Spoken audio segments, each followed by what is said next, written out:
I'm very happy to present Professor Jim Van Os. I wasn't sure how to present him because his credentials are too many. I've been following him in the past few years, and this day was born because of his willingness to come to Israel and present his work to us. So eventually, he's not here in person. We don't have to explain why. But I will just say a few words about Professor Jim Van Os. He's the chairman of the Division of Clinical Neuroscience at Utrecht University Medical Center. אל תנסי רננה את הכל.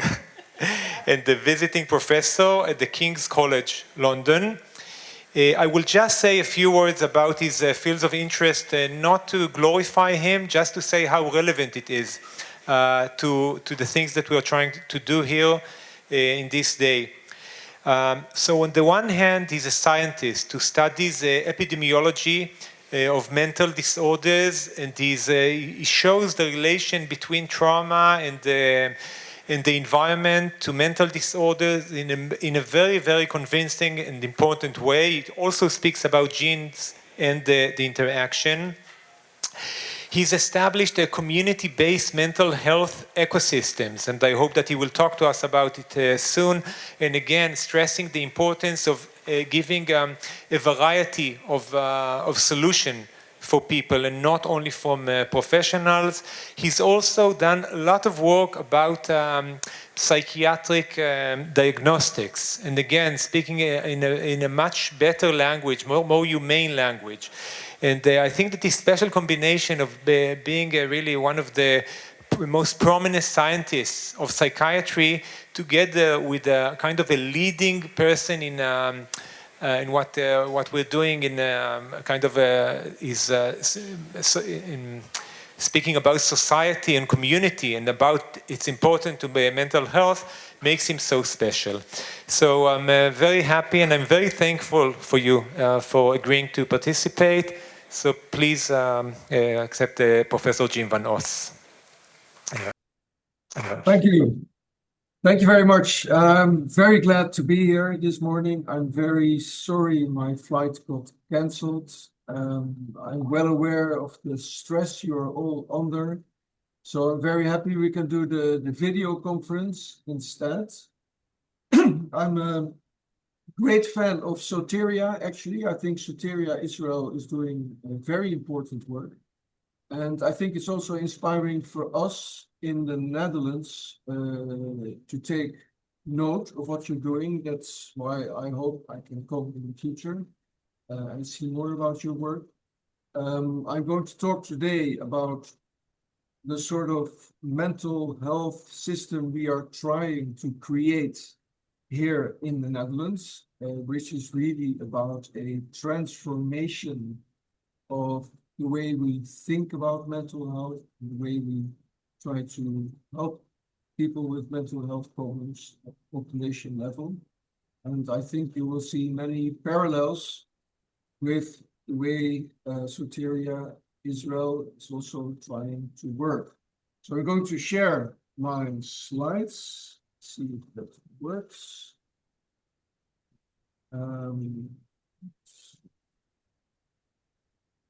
Okay. So as was mentioned, I'm talking from the perspective of creating an ecosystem in mental health, and I will try to explain what it is and the why of our mental health transformation. And I'm sure it's exactly the same in Israel. Is this statistic that we see in high-income countries all around the world, and that is that the life expectancy is increasing, but our healthy life expectancy is decreasing. So we live longer, but we live longer in less health. And this is a very worrying circumstance, of course, because one of the parameters that is making us ill whilst we live longer is poorer mental health.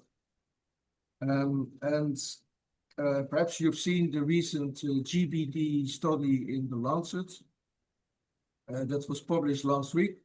So the Lancet showed that the global prevalence of mental health problems has increased substantially between 1990 and 2023. Of course, this is very difficult to measure because, what instruments are you using? Is it self-report? Is it clinical interview? Which disorders are you measuring? Because they didn't take into account addiction.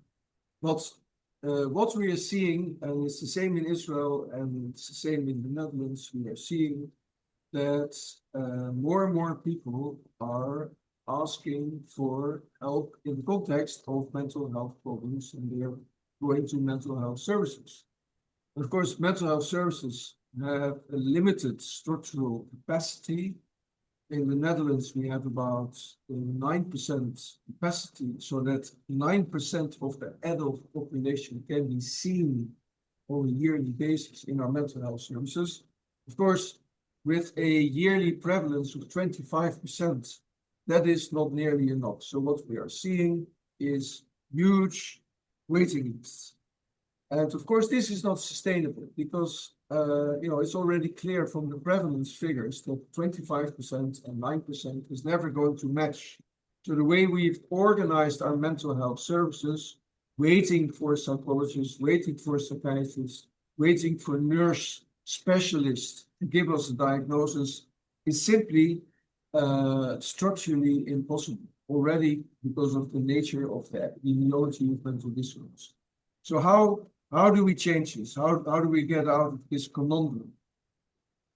The way we project our waiting list to develop, and I've seen similar figures from Israel, where there's also huge pressure, as I'm sure you are aware of course, on mental health services, is that these waiting lists are going to increase. If we don't do anything, waiting lists for mental health services, people waiting for traditional diagnosis, is in the Netherlands going to increase fivefold over the next decade. So clearly we have to do something.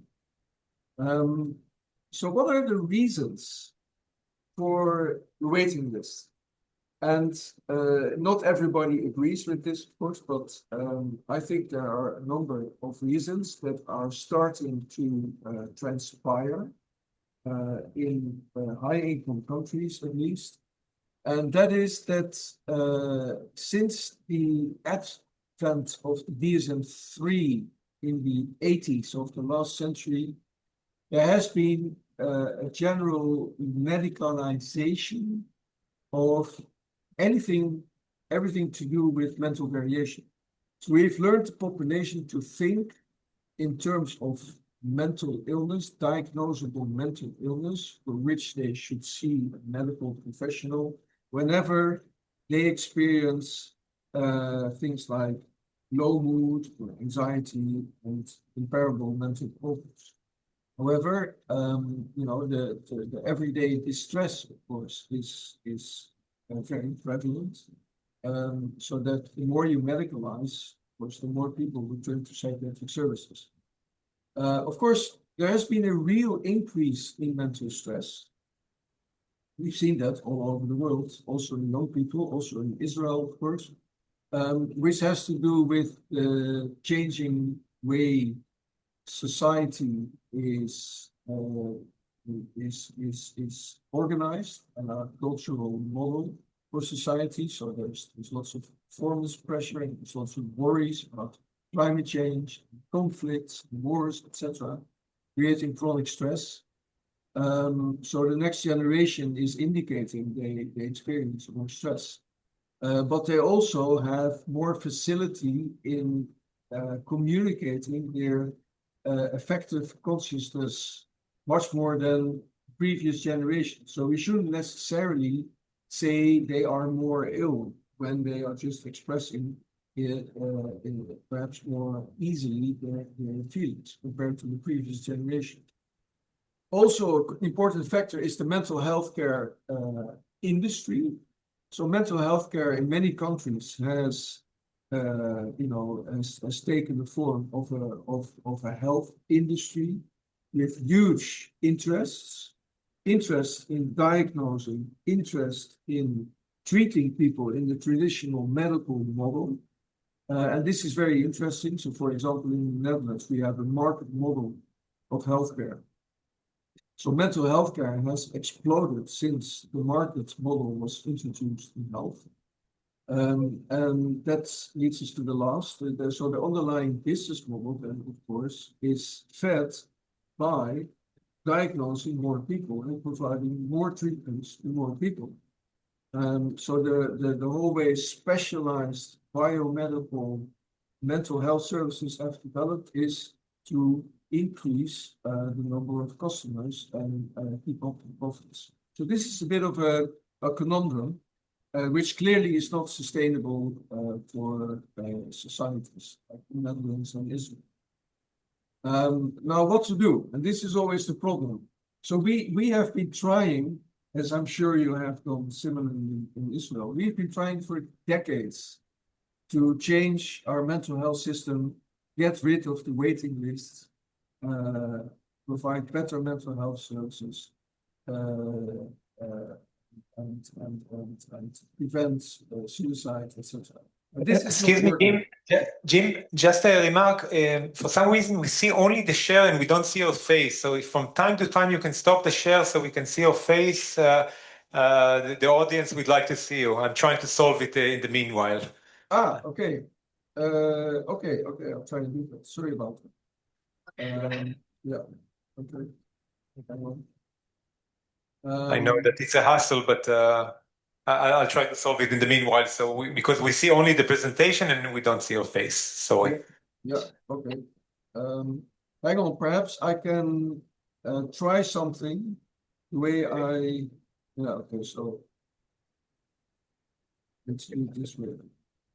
Okay, so the way it works, if you want to change something, is that we generally try to look at politicians to actually do something about it. And we have now changed experts in the Netherlands who are trying, to study the process of change. Why is it that things don't change if you try to change the mental health service? And what they've seen is that over the 20 or 30 years that we've tried to improve our mental health services, we have repeated the same mistakes all over again. So what is a very prominent factor is that we tend to underestimate the complexity really of it all.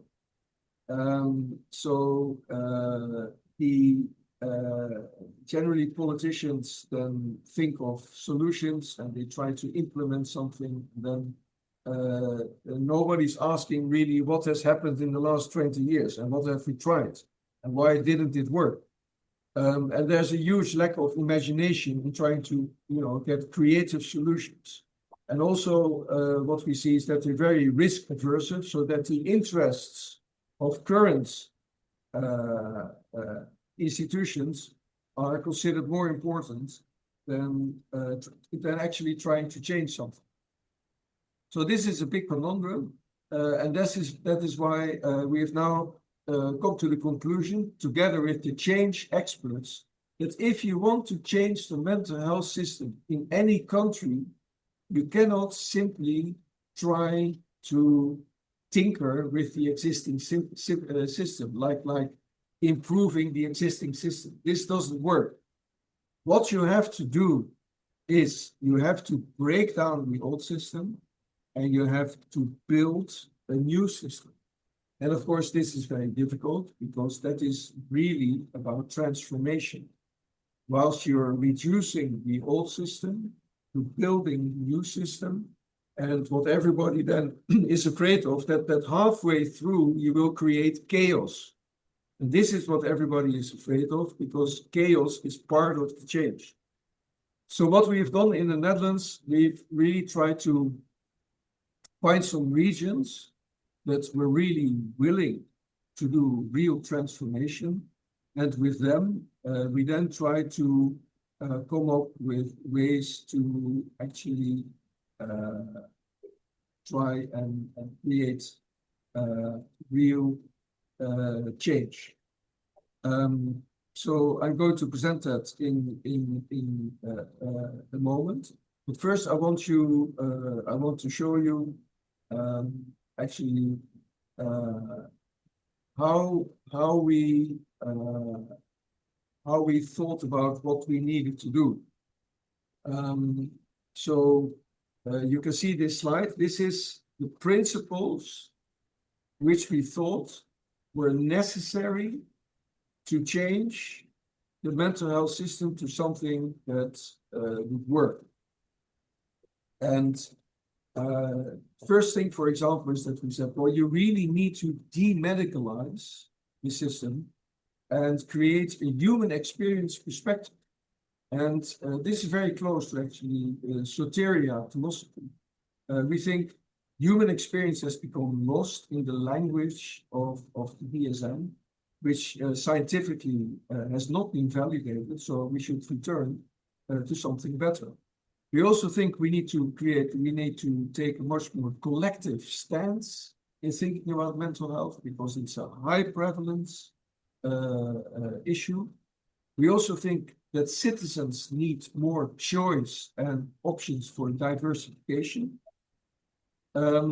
We think there's a need for epistemic pluralism. I will talk about it in a moment.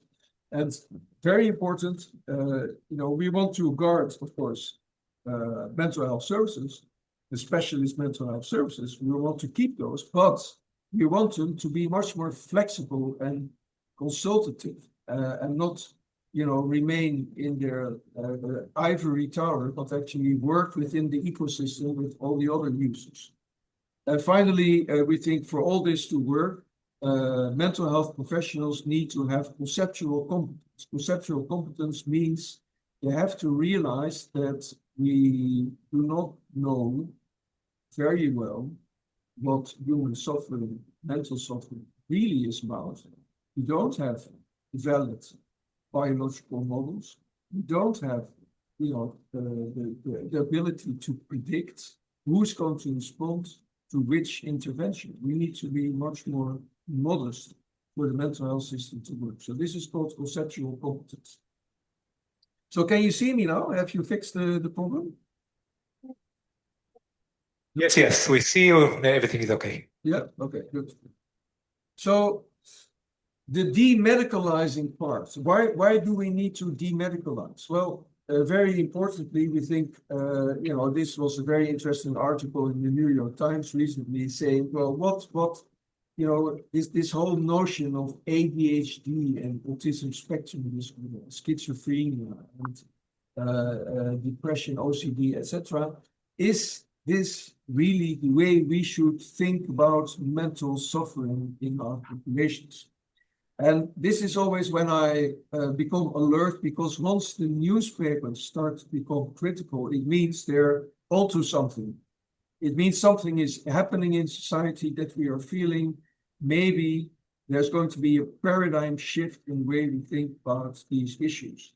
And perhaps a very important issue, of course, is this whole notion of diagnosis that we have portrayed, vision, that mental variation comes in different diagnostic blocks, disorders, and that these disorders implicitly are somewhere in the head of the individual.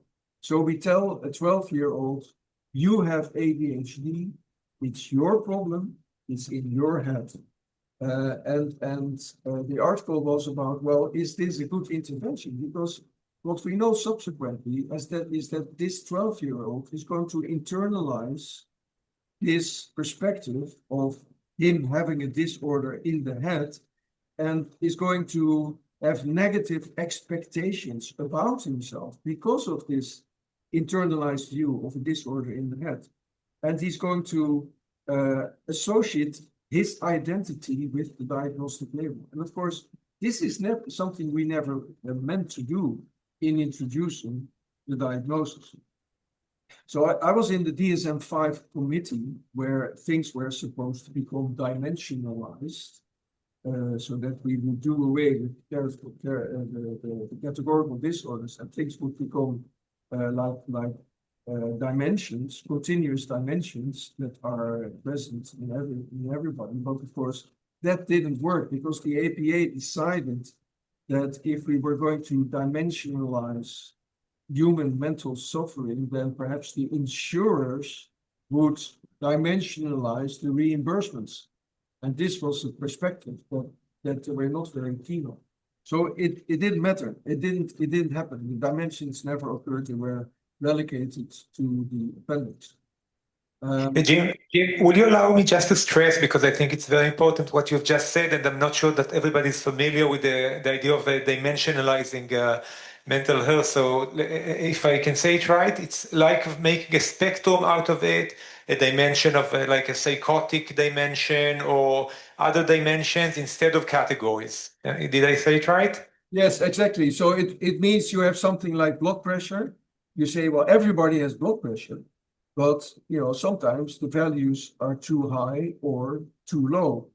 And it's the same with low mood, and it's the same with distrust, and it's the same with anxiety. You need a certain level of anxiety, but some people have too much or too little. And then, so it's a dimension from 0 to 100. But everybody has a degree. So it becomes part of the human experience. The way you define mental distress is saying it's part of the human experience, but you can have a need for care when the values get out of hand, like blood pressure. So this was a very interesting model, but it never happened. And this is a pity because very strangely, there's one area of biological psychiatry that has been successful. Most of the investigations in biological psychiatry, investigating the immune system, investigating the brain with neuroimaging, has not been conclusive. We haven't found anything like a biomarker for any mental disorder. However, in genetics, we do have replicable findings. And what is so interesting is that, long story short, what we found in genetics is that each and every human being has hundreds to thousands of genetic risk variants for each and every mental disorder, largely overlapping. So what we discovered is that the genetics of mental disorder is the genetics of being human. We all have genetic variants for all mental disorders. And of course, when you come to think of it, this is quite logical because actually these risk variants are not disease variants. They're not genetic disease variants. These are the genetic variants that help us to respond with feelings and with meaning to the environment. And of course, we need to be able to respond with feeling and with meaning to complex social environments. And that's why we have genetic variants that help us do this. And of course, we all know that this can get very intense. And sometimes you develop a need for care. Our capacity to respond with anxiety can get out of hand and become a need for care. And then you can call it anxiety disorder. But what it is the human capacity to respond with anxiety to complex social environments. So genetics has shown that mental disorders are not categories of disease in our heads. They are general human sensitivities that are at the very base of our, indeed, sensitivities for the environment, but also our talents, our creativity, our spirituality, our emotionality. These are talents that we also have. So we should reframe thinking about mental variation, we should reframe that in terms of saying it's a human capacity to be sensitive and to have talents. And this is a different framework, of course. And I like the concept of neurodiversity. I don't think we need a neuro, we can just say diversity. And neurodiversity has become basically a way of talking about people saying every human being has a specific profile of sensitivities and of talents. So, for example, you can have enormous eye for detail, and you can be an enormous systematic thinker. These are talents, but they come sometimes with sensitivities, like being very sensitive to stimuli or being a bit inflexible. So I like this diversity thinking that we are trying to introduce into mental health. And of course, this is going to be a real revolution if we were able to create a mental health system where the conversation is not about disorders in the head, but the conversation is about sensitivities and talents in relation to how we respond to environments, so that you have a very complex way of thinking about mental variation. So this is one of the core points we think needs to be introduced for the new mental health system. This ought to be part of the transformation. Of course, it's not going to be easy because the APA is already working on DSM-6. I wrote an article about it in Nature, asking the question, well, shouldn't we really get rid of DSM and stop using it? And the same for the ICD. Why don't we create a diversity system looking at sensitivities and talents? Because that is what the diagnosis is for. It tells you, what has gone wrong in the environment and what can we fix in the environment for the person to have a better life. And DSM diagnoses are not predicting the treatment needs of a person. We have established that in various studies all over the world. We show that the link between the specific treatment needs of a person and the diagnosis, DSM diagnosis, is very low. And that is the very function of diagnosis in medicine, is that the diagnosis says something about what needs to be done and what the needs are. Okay, so we think we ought to be asking ourselves more, where does the need for mental health come from? What is happening in the environment of people that they ask for the help of mental health services? And so in the Netherlands, this is very easy because you can plot it. What you can see here, you see here my country, the Netherlands, and we have all these data. We know for each small area in the Netherlands how much mental health care was used, in this case, over the period 2015 to 2021, for example.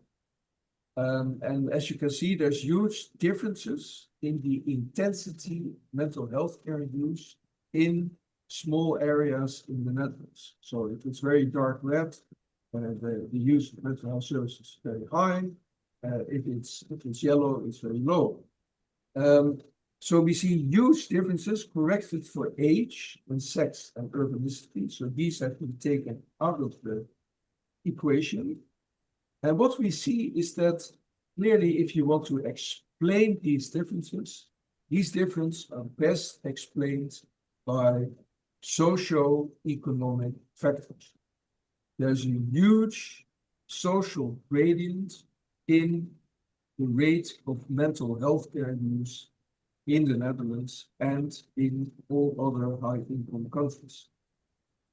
And the social gradient is much greater than medical care, like oncology, cardiovascular health, and general practitioner services. So there's a very steep social gradient that is specific for mental health. And when you look at the factors beneath the social gradient, you come upon factors like poverty, debts, loneliness, meaninglessness, self-marketing, traumas, and of course, there's the stress of conflict and of war, and discrimination. So really what we see, and this is also an interesting New York Times article, they say basically mental health is political. And that is interesting because if a high prevalent problem like mental suffering is tightly associated with the environment, then immediately the problem becomes political because the treatments ought to be focused not just on individuals, but also on the social environment. And indeed, that is an entirely different perspective. That is called public health. And that is much more political than biomedical treatment for a disorder in the head. So we need to also have a public health perspective of mental health, given these enormous social gradients. And the interesting thing is that this has been known for a long time. So this is an editorial we wrote about it. We know that if there is a health problem that is very prevalent and also very strongly associated with the environment, that yes, you need individual treatment, but you also need population level treatment of the social and economic factors underlying the problem. And you also need to work on the resilience of the general population using salutogenesis. So looking at things like lifestyle and helping people develop coping strategies, mental coping strategies. And this is much more impactful, the focusing on risk reduction and salutogenesis than just providing clinical care. If you just provide clinical care, the impact on the total health of the population is only 10%. If you focus on salutogenesis and risk reduction, you get an impact of 70% on population health. So strangely, if you have the problem like mental health problems, if you have a problem like that, very prevalent and socially mediated, clinical care is not very effective. So we need to have a collectivistic approach in addition to the individual approach. And I'm sure you know of this notion that is gaining traction all over the world, the notion of social prescribing. So, you know, the loneliness, of course, and isolation and discrimination and social defeat are very important factors driving mental ill health. So many people argue that the medical system should think more in terms of social prescribing, focus more on what is needed in the lives of people in terms of have more connections and more perspectives, and not just apply symptom reduction strategies, but also provide direct life improvement strategies. So this is much more about connection and focusing on being able to have a fulfilling life. And that is very difficult because most high-income countries have a medical system and they have a social care system. And the medical care system and the social care system do not talk to each other. And they're different bureaucracies and they cannot be applied in an integrated fashion. So in our transformation, we want integration, social care, and of medical care. And then, of course, you have a financing problem because all the good things that have huge impact on people's lives, like resource groups and self-care strategies and informal care and participation care and citizen initiative, social care, and also Soteria would be somewhere here, I think, is lacking in financing. All the financing goes to traditional somatic care and mental health care, and very little goes to this enormous, impactful sector of society that is helping people to live their lives, that is providing social holding. And we need to sort of rethink the way the funding can be applied to also provide proper funding for these very important initiatives. So only symptom reduction in mental health care is not going to work unless these are equally well covered in our philosophy. So where have they done this? Is there a country in the world where we can go to and see how it would work if things were done differently? And no country has actually applied all these principles, but there's been interesting developments in Iceland. I think you know about this, because in Iceland, they had huge problems with adolescent mental health and youth mental health.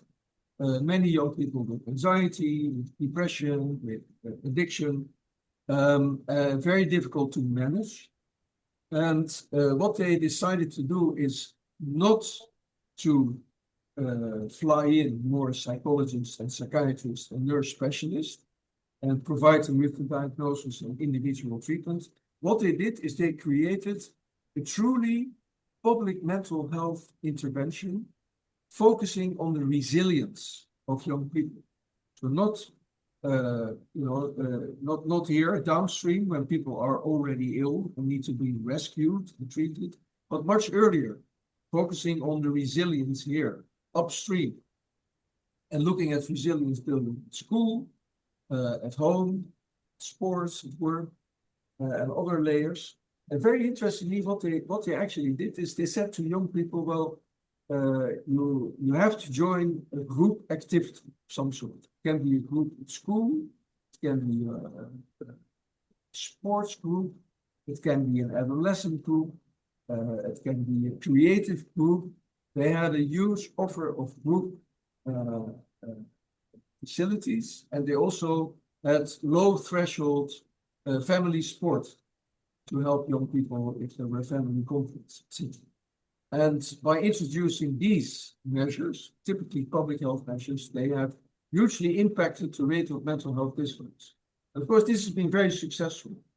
And the question is why we are so late with this, because if you compare it to cardiology, for example, cardiology has been very active in the area of public health since the start of the specialty decades ago.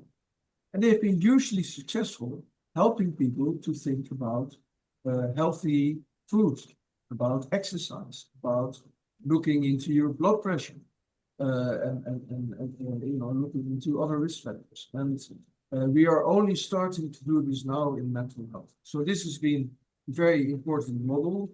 People are now flying to Iceland to see how this works. And that brings us to another very important issue in our view, and a very interesting issue, and that's the issue of epistemic pluralism. And epistemic pluralism basically means what is the state of knowledge about mental health. And of course, there is academic knowledge, which basically boils down to the evidence-based individual diagnosis, specialist guideline treatment outcome model, if you like. You measure the symptom reduction outcome model. And this has become then the practice of psychiatrists and psychologists and nurse specialists, bearing specialized knowledge, this academic knowledge. But the interesting thing is that academic knowledge knows very little about the experience of mental suffering. Academic knowledge has reduced the experience of mental suffering to symptoms and diagnoses in the head implicitly, and shies away from saying something about the actual experience. What is the experience of suffering? Because we know experience is something that you can't measure. It is about consciousness. We think that is too complicated, so we leave it.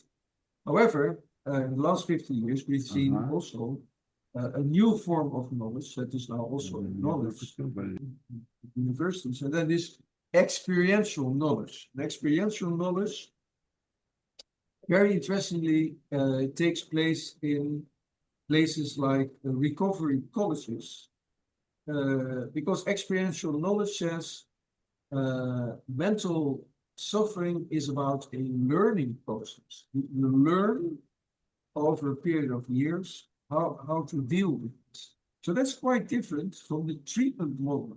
It has a learning model, and they have the specific notion of a recovery process. Of course, in the Soteria is also much more, I think, about this learning model rather than the traditional biomedical treatment model. So, what does the learning model of experience, experts by experience, say about how you learn? And that is the interesting thing. So the learning model is basically that they say, well, it's a very unpredictable, long, and difficult and arduous trajectory you're going into. Once you're confronted with the extreme experience of suffering, of hearing voices, having severe addiction, having a death wish, having constant impulses for automutilation. Once you've had that, you need to reinvent yourself in an existential learning process that is very complicated, but there are certain turning points. You have turning points where you meet other people, and these other people provide you with a very sudden special insight. Very interestingly, and these turning points subsequently help you gain perspective over your experience in a way that you can still have a fulfilling life, even if you still have classical symptoms as defined by the traditional academic model. However, what you need, of course, is an environment that facilitates this learning process, and these, I'm sure you're aware of these. These are the CHIME D criteria, meaning that you need to have an environment of connection, of hope, and where there's also room for existential processes like identity and meaning of life, because you have to really, literally reinvent yourself, and you must be empowered to actually take steps yourself. You have to have the dignity of risk to experiment, for example, with your medication and reduce your medication and find balance without the chemical constraints of antipsychotics. And where the difficulties and the pain and the suffering are not immediately always met with, we are going to do something, we're going to do this, we're going to do that, but where there's also room for pain to exist, and where other people are present with you whilst you suffer, so that the suffering is not always immediately, becomes part of a guideline treatment model. So these are very interesting processes. We now have many recovery colleges in the Netherlands, but they work completely separate from the mental health care systems, very little contact between the two. A lot of distrust between the two. So one of the things we want mental health services to become more accustomed to thinking in terms of and appreciating experiential knowledge, as that is as important as, or perhaps more important than academic. So when the notion of mental suffering, when I started to look at the literature, the psychological literature, the medical literature, about what has been written about the experience of mental suffering, actually, virtually nothing. Nothing has been written about how it is to suffer mentally. There was one paper that said, speaking about suffering happens for the patient, but without the patient. We have taken over the language, we have reduced suffering to symptoms, and we have lost the way to connect with the suffering of patients using language and insights about, or at the exponential level. Such is our reductionist drive, that we've lost capacity to connect with patients in their suffering. So this is quite a statement, I think, and quite an interesting finding. So I wrote an essay about mental suffering, but looking at the literature of experts of experts by opinion, users of mental health services who wrote about the experiences, and the philosophical literature, because there's a very rich philosophical literature on suffering, which, however, is absent in the biomedical literature. So basically, you may think this is complicated. It is not, because we're going to examine mental suffering from the perspective of experience. So then the first question is, well, what is experience? How do we experience? And that is very interesting, because experience has to do with consciousness. And basically, it goes like this. Things come to us from the environment through the senses. So we see things, we hear things, we smell things, and they come to us through the senses. And then they are met with our memories of previous environments, likewise environments, and the sort of emotions attached to these memories. There's a negotiation between bottom up and top down. So, for example, you see me, you see a bald man, like 60 years, and that needs your memories of other similar bald men in their 60s. And some of you get a good feeling because you get I look like your grandfather with whom we used to do nice stuff. And other people get a bad feeling in this encounter because I resemble the teacher who always was criticizing you in class.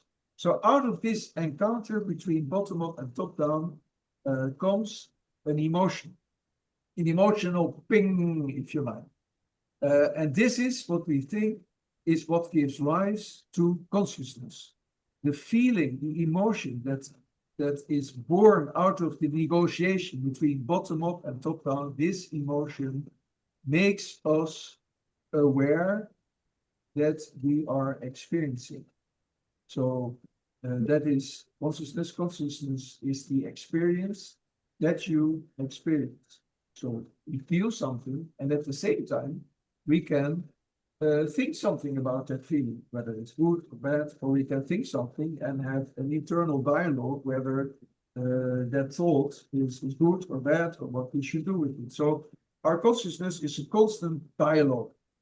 Now, if you understand this, you understand mental suffering, because if you ask people to follow the flow of their emotions that are arising out of the encounters between bottom up and top down all day long, it goes along all day long, you get these encounters, you get feeling.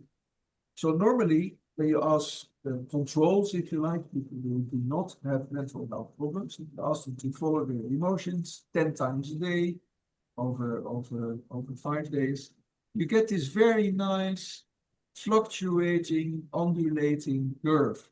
So you get a bit of negative effect, but then it goes away again. But it never goes towards extremely positive things. It goes up again. So you have this nice curve, and this feels like it's so self-evident. It's so natural to us that we do not even realize that this is the equivalent of mental health. We have mental health when our emotions fluctuate, and there's automatic repair. Whenever we tend to go towards a negative state or a positive state, it goes back to the baseline. However, what you see in depression, you see here, you can see clearly that what happens is that there's much more fluctuation. It's much more amplified. And what we see is that when you come into a negative state, the repair takes longer. It takes longer for you to return to the baseline. So, and this is a very, very difficult feeling. So if you are in a negative state and the automatic repair is not happening anymore, people are saying it is as if something like a big black dog is in my consciousness and I can't get it away. It is very powerful. It occupies my mental space. It is very coercive. It wants something. it's extremely isolating because I can't explain it to other people. And when it becomes very severe and the negative state becomes our identity, it becomes a delusion. I am bad, I am guilty. And when it's even worse, it externalizes because it becomes too difficult to keep it in your own mind. It becomes externalized and it comes back at you as a voice telling you, you are bad, you are guilty, you must kill yourself.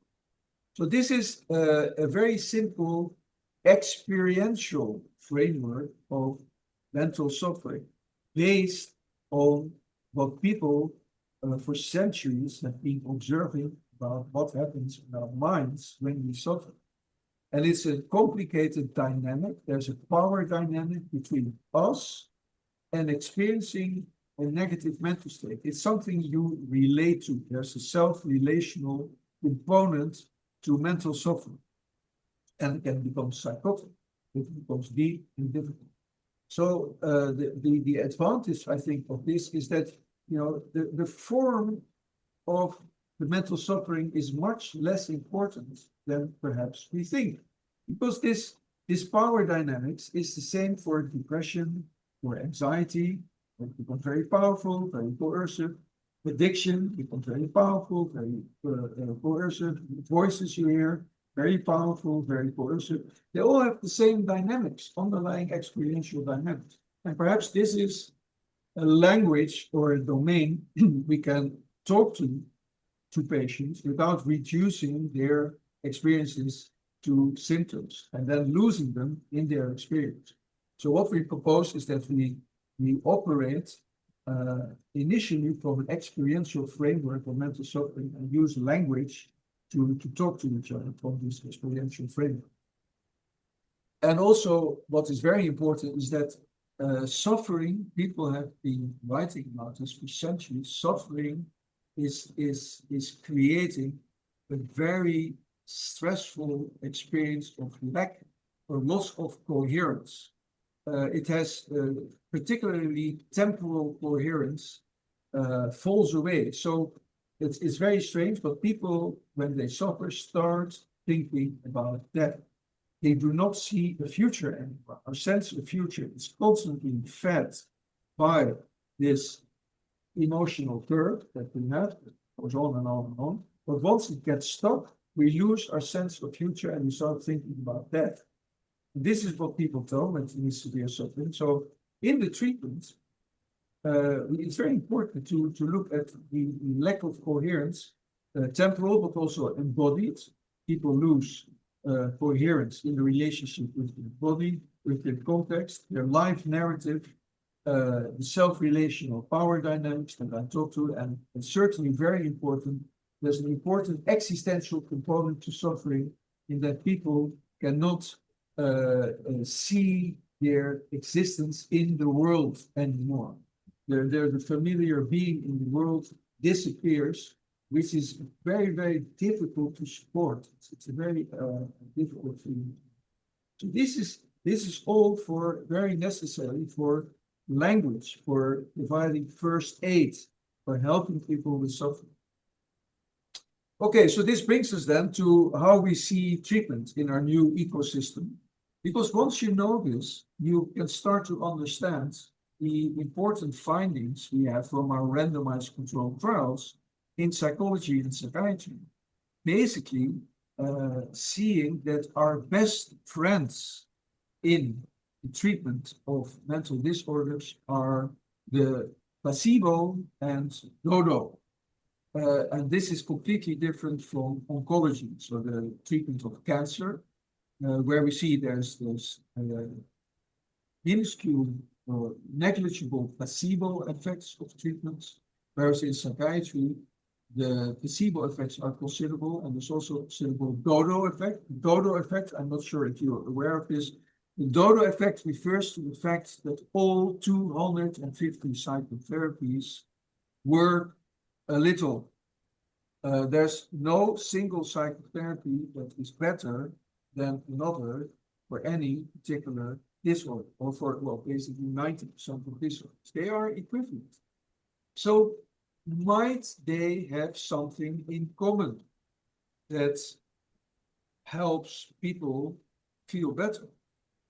And I think if you look at the literature, of course, there's debate about it, but if you look at the literature about why people can feel better under treatment of mental health problems, then I think what the literature suggests is this, that yes, there is a specific effect of protocols, of the CBT, of the EMDR, of the antidepressants, etc. Yes, but the human effect, the healing power of treatment compounds, so the placebo effect, which is basically about expectation and context, and the relational effect of the dodo effect, so the therapeutic relationship underlying change in psychotherapy,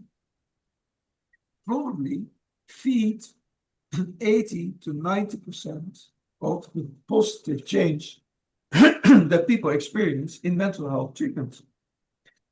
And I think this is very important. Have we really appreciated the overwhelming evidence that the factor that is most necessary to create change in mental suffering is another human being? We talk much less about that, I think, than we talk about specific techniques like CBT or specific molecules like sertraline or amitriptyline.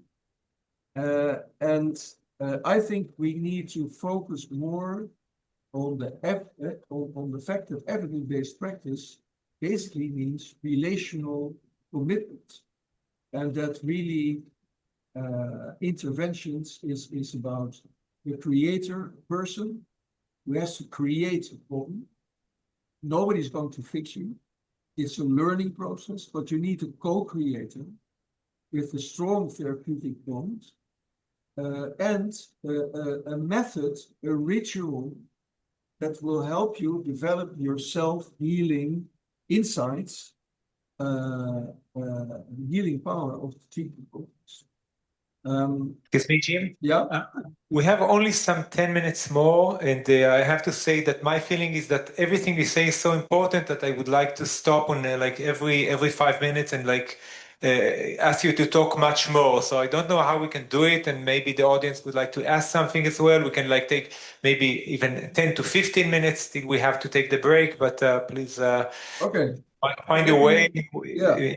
So let These me. most important things. Yeah. Okay. I'll briefly end. So basically, what we're doing is these are the human effects we say are very important, and we think that people need to be trained in these. The relational mechanisms and the human effects that we need to study more and use more, and that we need, like in the recovery colleges, that treatment therapies need to take place in groups more to prevent dependence on therapists.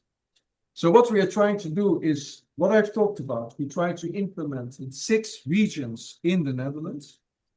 And basically, when you look at where people go to for mental health problems, we see they go to specialized mental health care, but it's a very isolated, self-contained region. And they go to all sorts of other institutions and treatment options to try to work on their mental health. So you have like an ecosystem here, but it's dysfunctional. It's shattered. People don't know where to go to. They don't know it. They don't know how it works, where you can go for which problem. The social care or formal care or recovery colleges, etc. Alternative or NGOs like Soteria. So what we do is we say they all have to work together. They all have to become part of a mental health ecosystem where they work together in an integrated fashion, where they can always go 24 hours to a simple digital e-community, asking questions, meeting other people, finding their way in the ecosystem, which is not just about mental health care, but about all other options that people have to work on their mental health using relational commitments and human effects. And we want mental health care to become consultative in this ecosystem and not just work in isolation, but become consultants that you can call and then they come. So that's a completely different way of doing mental health. When people come into the ecosystem, we do not want them to have typical diagnostic conversation. We want them to have a conversation about their experiences, their context, their profile in terms of their talents and their sensitivities. And then we go look for resources that might be brought to bear to help them, including self-help and informal resources, not always mental health systems. So this is happening, and our projection is that, so if this is the curve of the increase in waiting list, we think that with this red line, when we create this ecosystem, working in groups in a transformed way of thinking about mental health and treating mental health, we think that our problems hopefully will be reduced. Okay, so that's it. I shall stop the presentation and then we can have a bit of a debate if you want to. Thank you so much. We'll also have a panel in Hebrew later that we will be able to talk about it, but now maybe the audience would like to remark or to ask something. I think there's so much in what you've just described and so important for our work. Even just your last things about how practically we don't need mental health professionals, or we need them only to support rather than give the therapy itself, that this is the most important thing about providing mental health. It can happen in a matnas, in a community center or in many places that are not directly related to mental health. But here, Pesach, please. Pesach, maybe we'll see you if you will stand here. Can you please? And the speakers, please present yourselves.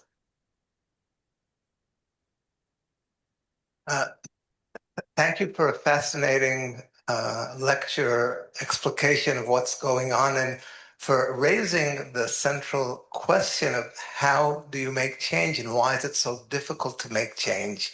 And you discussed various elements. I would add it's not just a matter of the change that we want to do and our patients. It's also we have to keep in mind the inertia of the system as it exists.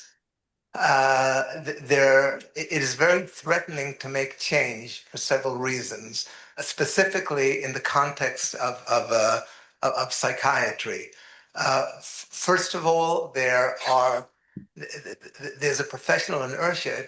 I have found that if you talk to psychiatrists, I'm a psychiatrist, if you talk to them about how the medication isn't quite as effective and as central as we'd like to think, it arouses a deep professional castration anxiety. And this is something which we have to be sensitive to amongst our colleagues also.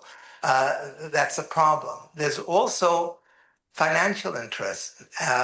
We set up Soteria in the community. That was sort of a vacuum. Now we're trying to do it also in the hospital. And where's Laura? I saw her. Hi, Laura. Trying to do it in the hospital. And there are other problems which are involved in my experience with the worker unions and sometimes the patient welfare is not the only consideration in terms of will this produce more jobs? I had this experience when we set up for the Soteria in the community, the necessary staff.